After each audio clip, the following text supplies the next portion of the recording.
Hai semua.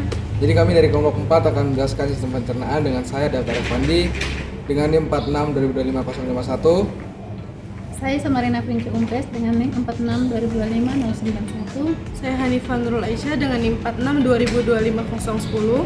Saya Nadine Kirinarati dengan NIM 46 2025 009. Selamat menyaksikan. Halo, selamat datang pada video pembelajaran tentang sistem pencernaan manusia. Pada video ini kami akan menjelaskan struktur anatomi, fungsi atau fisiologi serta hubungan antara sistem pencernaan dengan sistem organ lainnya. Secara anatomi, sistem pencernaan dibagi menjadi saluran pencernaan dan organ pencernaan tambahan. Saluran pencernaan terdiri dari mulut, faring, esofagus, lambung, usus halus, usus besar, rektum, dan anus. Sedangkan organ tambahan meliputi gigi, lidah, kelenjar ludah, hati, kantung empedu, dan pankreas. Dan selanjutnya proses pencernaan dimulai di rongga mulut. Gigi menghancurkan makanan secara mekanik melalui proses mastikasi, sedangkan lidah membantu mencampurkan makanan dengan air liur hingga membentuk bolus atau gumpalan makanan yang siap ditelan.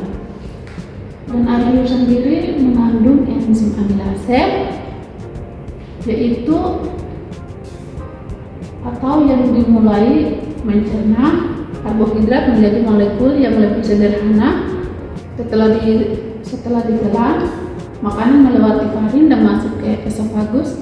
Di sini makanan didorong menuju ke lambung melalui gerakan otot yang disebut dengan gerak peristaltik. Di lambung, makanan mengalami pencernaan kimiawi dan mekanik.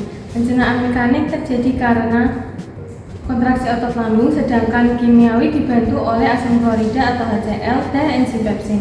HCl berfungsi untuk mengaktifkan pepsin, membunuh sebagian bakteri, dan membantu menguraikan protein.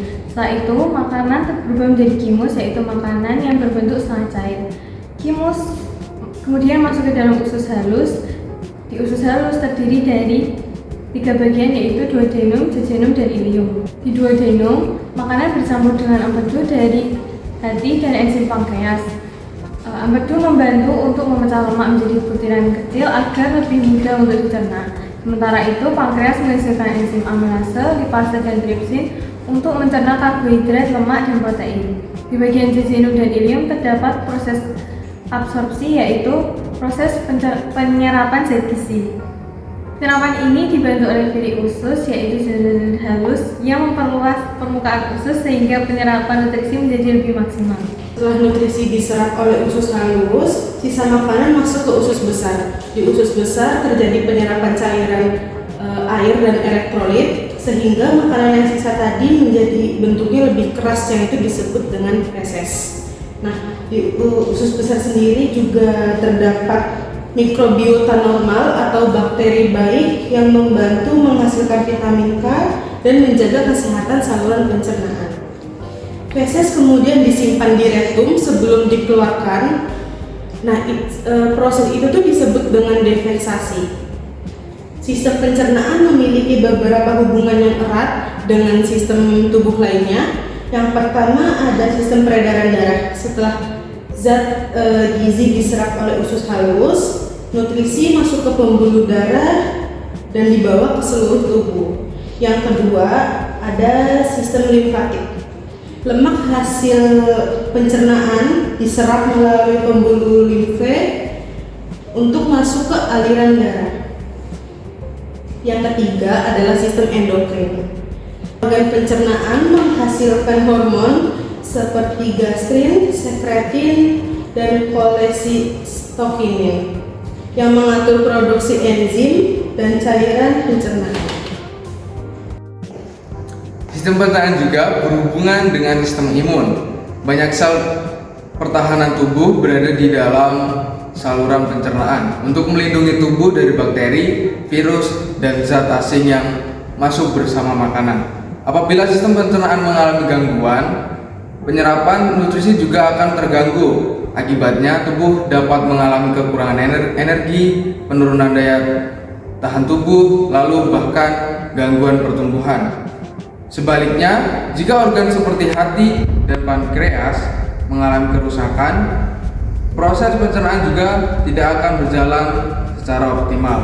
Sebagai kesimpulan, sistem pencernaan merupakan sistem organ yang mengolah makanan melalui 4 tahapan utama, yaitu digesti atau memasukkan makanan, lalu digesti proses untuk pencernaan, lalu absorpsi atau penyerapan zat gizi, dan eliminasi atau pengeluaran sisa makanan. Setiap organ memiliki struktur yang berbeda sesuai dengan fungsinya. Lalu semua organ bekerja sama agar tubuh memperoleh energi dan nutrisi yang dibutuhkan untuk menjalankan berbagai aktivitas. Dengan memahami anatomi, fisiologi, serta hubungan sistem pencernaan dengan sistem tubuh lainnya, kita dapat lebih menyadari pentingnya menjaga kesehatan saluran pencernaan melalui pola makan yang sehat dan gaya hidup yang baik. Demikian video pembelajaran dari kami. Terima kasih atas perhatian Anda. Sampai jumpa pada pembelajaran selanjutnya.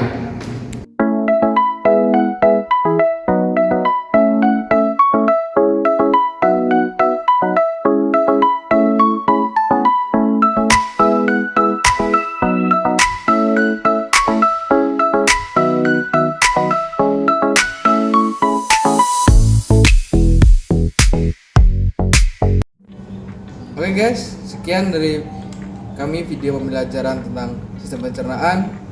Terima kasih. Bye bye.